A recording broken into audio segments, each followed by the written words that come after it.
In a dry land where the wind never seemed to rest, there lived a small orphan boy named Toma. He had no family, no land, no one to protect him. But he had one thing, a sharp mind. One evening, as he searched for firewood near the hills, the ground began to shake. Boom, boom, boom. A giant stepped out from behind the rocks, taller than the trees.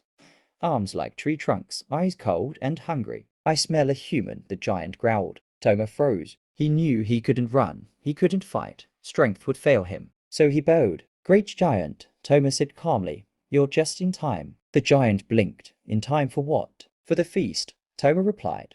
I was sent to measure the strongest giant in these hills. The king wants to challenge him. The giant straightened. I am the strongest. Toma nodded slowly. Then prove it. The king said only a true giant can squeeze water from stone. He handed the giant a rock. The giant laughed and squeezed with all his might.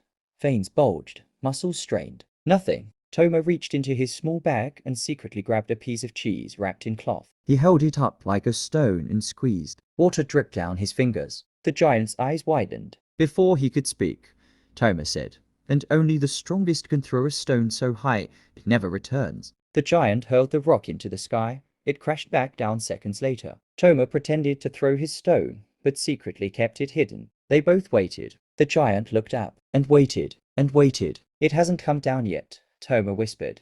It must have reached the heavens. The giant stepped back slowly. This was no ordinary boy. This was something else. Fear replaced hunger. Without another word, the giant turned and ran into the hills, never to return. Toma stood alone in the dust, heart pounding. He had no strength, no size, no power, but he had something far greater. Because when brute force fails, the mind becomes the sharpest weapon of all.